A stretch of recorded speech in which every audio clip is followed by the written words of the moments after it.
Bismillahirrahmanirrahim. Assalamu alaikum.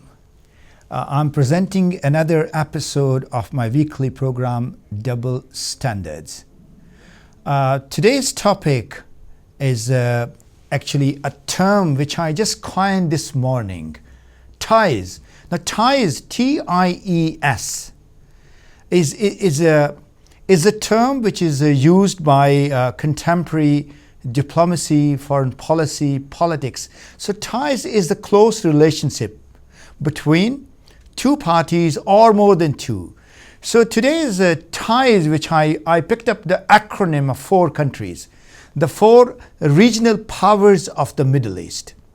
Ties, T-I-E-S. T is for Turkey, I is for Israel, E is for Egypt, and S for my most favorable country, Saudi Arabia. I always like Saudi Arabia. So ties is basically an unholy alliance of these 4 Middle Eastern powers. So how they are working together, and they will work together towards fulfilling their designs in the Middle East, to decide and to claim their role, leading role in the region, and to provide a strong opposition to an emerging reality, emerging political reality, emerging mercantile reality, emerging maritime reality, and emerging as a democratic state, the Islamic Republic of Iran. So how they are going to work together, these 4 countries called the ties, the unholy alliance of these 4 countries, I shall discuss that later. But first, I would like to draw the attention of viewers towards a very important event or incident that occurred yesterday, and that was the death of a genuinely democratic and liberal politician of Britain, who remained a parliamentarian in Britain for more than 5 decades. He died at the age of 87 just yesterday on the Valentine's Day. So he died at the age of 87. Yes, I'm talking about Lord Albery, the liberal member of the House of Lords, who was an MP in 1962. He was elected from through a by-election at Orpington. And from there, for the next 54 years, he dominated in the British Parliament as an independent thinker, as an independent political thinker of our age. He died yesterday in peace. But what contribution he made during this illustrious 54 years of his political career, I would like to mention that briefly at the start of my program. Normally it is said that great men are like meteors. They consume themselves to light the planet Earth. Of course, there's no doubt about that. Lord Albery, or if we use his full name, Eric Reginald Lubbock Albery. So a great man. He was supporter of the oppressed nations in the world. Now, why I have picked up I just read his obituary, the detailed obituary in one of the leading English newspapers of this country, and I was completely fascinated by his work. I met actually Lord Albery quite a few times during 1997-98 when I was writing my very important chapters towards my doctoral research at Department of War Studies, King's College London, and it was 1997-98. So a few meetings which I had with him, he always mentioned to me that because of 2 flash points, because of 2 trouble spots, one in South Asia and one in the Middle East, if these flashpoints are not resolved by responsible greater powers, UN included in that, then the entire world peace will remain a hostage to the oppressors. And oppressors are, and he always mentioned that in South Asia, that was Kashmir.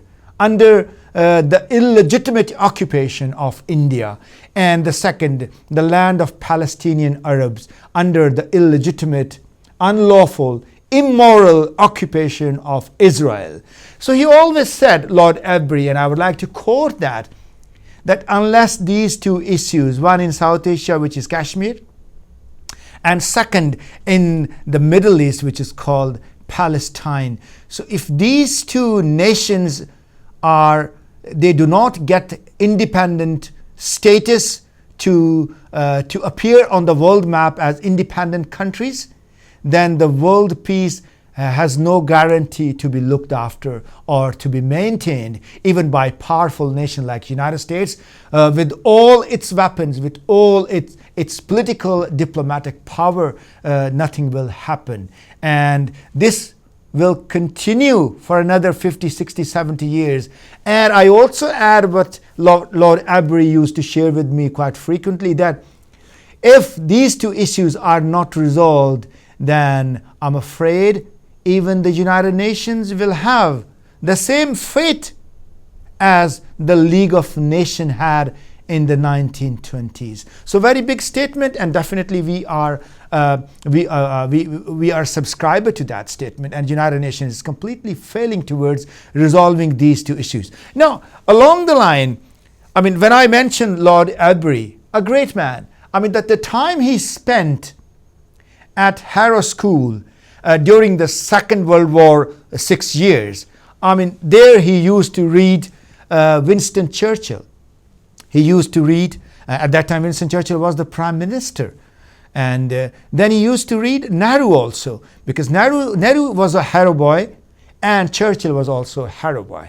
And when I say about Churchill, now Churchill along with Zulfikar Ali Bhutto of Pakistan are two highly overrated politicians in the 20th century.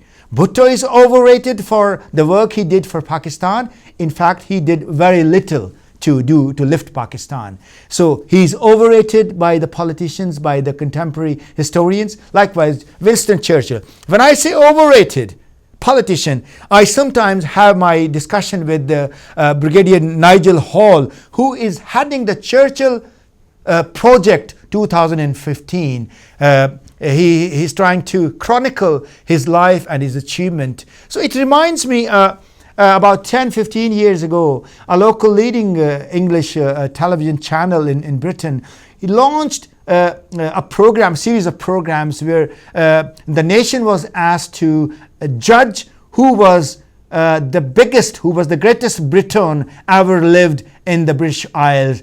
And there's so many people, they were named: Shakespeare, like Thomas Hardy, Jane Austen, Eisenberg, Brunel, and Winston Churchill, and all these people. They were discussed about. Initially they discussed about 20 great Britons who really contributed substantially towards making Britain as Great Britain. But in the end, there was a lot of hue and cry, a lot of pressure to judge Winston Churchill as the best Briton, the greatest Briton ever lived.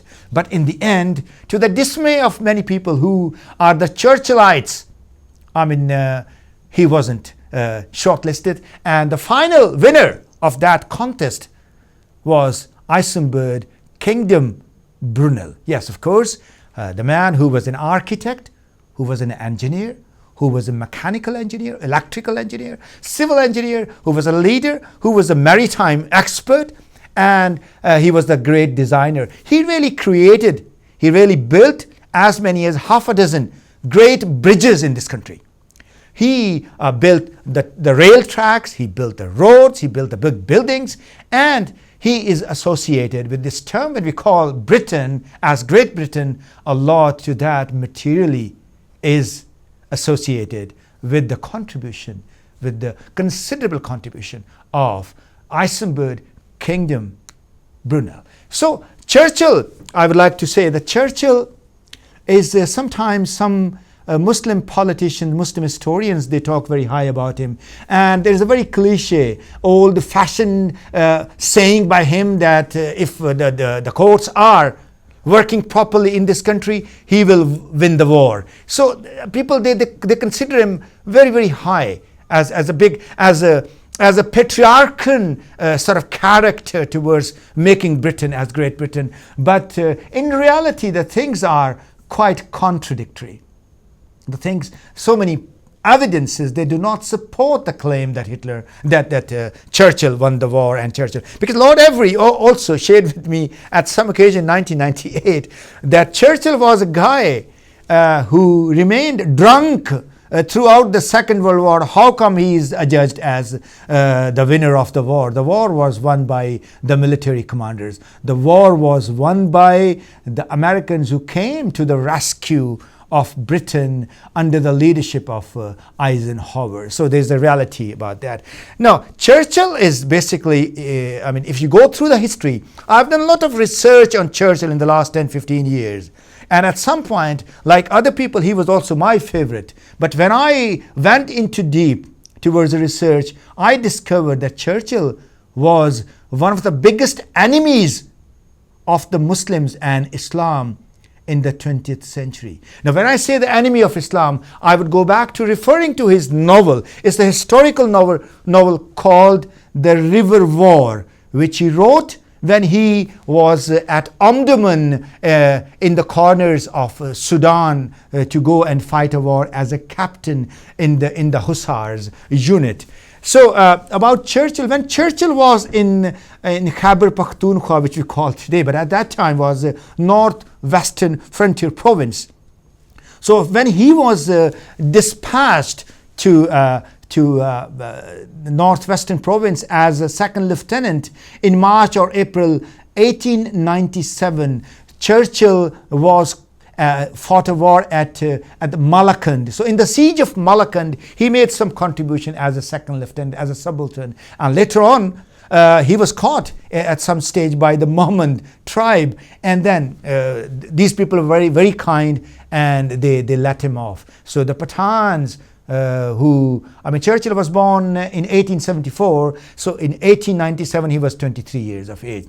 So at 23 years of age, Britain fighting a war in the heart of the Pashtun-speaking region, northwestern frontier province at that time. So it was a big deal. And the Pathans of that time were very, very kind to let him off. But he was so scared of Pathans that he requested the headquarters in London to dispatch him to Omdurman. So he went there and he fought there. Now, Churchill was a Harrow boy. He was at Harrow for 5.5 years, from April 1888 to 1893. So Churchill spent a lot of time there. And then after Churchill, about 17 years later, Jawaharlal Nehru, he was at Harrow School from 1905 until 1910, and 5 years. So when it came to partitioning of Indian subcontinent, then Churchill played a very negative role. So whatever the Indian National Congress was trying to influence this partition of India and Pakistan, Churchill was part of that. So the Radcliffe Commission, so the Boundary Commission, all these people, they were sent to India with the Ashirvad or with the strong connections with Winston Churchill. So when we say the undue, the illegal and half-done partition of India was carried out in 1947, and how the Muslims of the subcontinent, they were denied of some very vital territorial claims like Kashmir, then a lot of it attributes to the arrogance and to the machination and to the schism, the personal schism and personal vendetta of Winston Churchill against the Muslims and Islam. His bias against Muslims and Islam, that was translated into a marriage of convenience with Jawaharlal Nehru, and then it came something as a product was India and Pakistan partitions. So the ordnance factories, about 8 ordnance factories, weapon factories, they were given to India, Pathankot, Amritsar, and Kashmir, Rann of Kutch, and all these territories, and a major share of that was given to India. So Churchill, to many people, to maybe millions of people, Churchill could be a hero. But as a researcher like myself, Churchill is a villain, and he will go down in the annals of history as a villain, as a villainous character towards the Muslims as well as towards Islam. And obviously his nexus with the Zionists to facilitate the creation of Israel in 1948. That's again a stark reality, a historical reality. So when we talk about the irredentist stuff, like certain countries were not given legitimately the areas they deserved, so the blame goes to Winston Churchill. And when it is said that the Kashmiris are being persecuted, Kashmiris are being oppressed by the Indian forces in Srinagar, then a lot is attributed to Winston Churchill's decisions, Winston Churchill. And again, when it is said about the Palestinians, small children, they are killed by the strong troops. Who doesn't know that in July, August 2014, as many as 2,200 innocent civilians, the Palestinian Arabs, were butchered, were mowed down by the IDF, Israeli Defense Forces. Even day before yesterday, even a couple of days. So on the weekly basis, Benjamin Netanyahu's armed forces are killing Palestinian Arabs. Now, this again attributes to Winston Churchill again. Had he made a level decision, a legitimate decision, impartial decision, had he contributed towards during the Second World War, towards the end of Second World War, then India and Pakistan had been partitioned evenly, judiciously. Likewise, the Palestinians were given a house, were a homeland in 1948, independent homeland. Then this problem. And I go back again to Lord Avebury when he said, and Lord Avebury was also, in a way, he was a hero boy. When Lord Avebury says that the world peace lies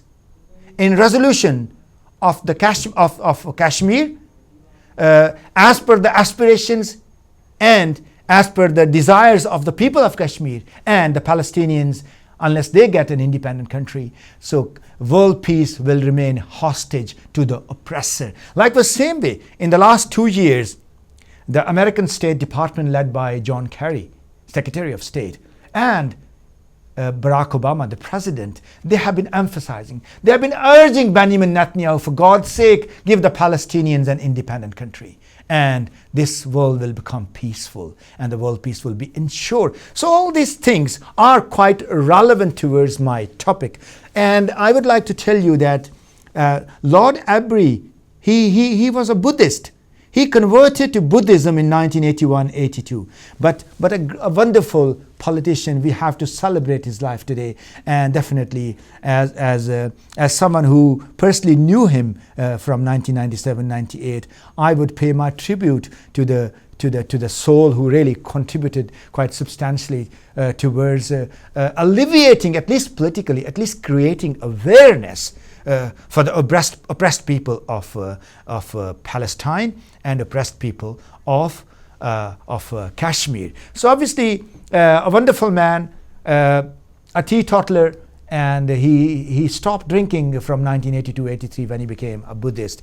So a Buddhist talking against the Hindus, talking against the Hindu leadership in India, and this man died in peace yesterday. So we have a lot of praises for him, and he did a great job, and he supported the oppressed masses, oppressed nations, against the oppressors, against the aggressors which we have today in the likes of Narendra Modi, in the likes of Benjamin Netanyahu, in the likes of King Salman of Saudi Arabia, in the likes of King Abdullah of Jordan, in the likes of the Maktoums of UAE, in the likes of the Bahrainian Khalifas and the Kuwaiti Khalifas.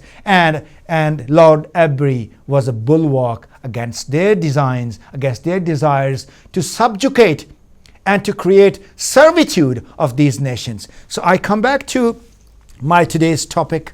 And today's topic is that ties, so Turkey, Israel, Egypt, and Saudi Arabia, they have tied up themselves to an unholy alliance to create a strong bloc and just to compete and just to oppose the emergence of Iran. Now, regarding Lord Avebury, I also like to share with you that in April 1994, I was witness to that, Pakistan, under the leadership of the Kashmir Committee, and Benazir Bhutto at that time was the Prime Minister. She advised the permanent envoy to United Nations from Pakistan to draft a resolution in the UN Security Council and lambasting the Indian forces in Srinagar and conducting blatant human rights violations against the Kashmiris. And when that resolution was tabled at the United Nations,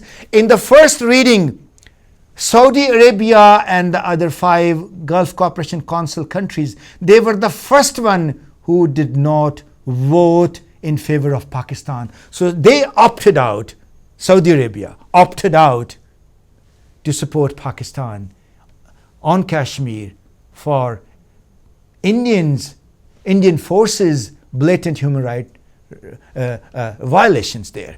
And then came in the second reading, and then came the third reading, and only 2 countries they remained in the rank supporting Pakistan through unqualified support and creating awareness of Indians conducting human rights violations in Kashmir. One was China and other was Iran. Now, I got an opportunity to meet with the then Iranian ambassador. I said that what was so special that even Saudi Arabia, even other Muslim brethren countries who were supported by General Zia-ul-Haq throughout 1980s, they in the end, they did not support Pakistan's resolution on Indian forces violation of human rights of the Kashmiri people. And the Iranian ambassador at that time, he mentioned to me that even if there wasn't any country in the world to support Pakistan on Kashmir, Iran would still stand shoulder by shoulder to the Pakistani nation, and Iran would support Pakistan on Kashmir, unqualified, full stop. Now, this really enticed me so much that I used to write the lead editorial of the leading English newspaper in Pakistan at that time, The Muslim, proprieted by a great savant of our time, Agha Murtaza Puya. So I used to write the lead editorial. So I wrote that editorial on the contribution of Iran towards Pakistan on the issue of Kashmir. So we have a lot of support, and as a Pakistani with my country of origin, Pakistan, I support Iran and I salute Iran that Iran has always supported Pakistan on the legitimate diplomatic claims, moral claims on Kashmir, supporting the people of Kashmir. So with this, I take a short break. When I come back after the short break, I'll continue discussing today's topic, which is the ties Turkey, Israel, Egypt, and Saudi Arabia working together towards unknown goals, and I will discuss that. So I take a short break.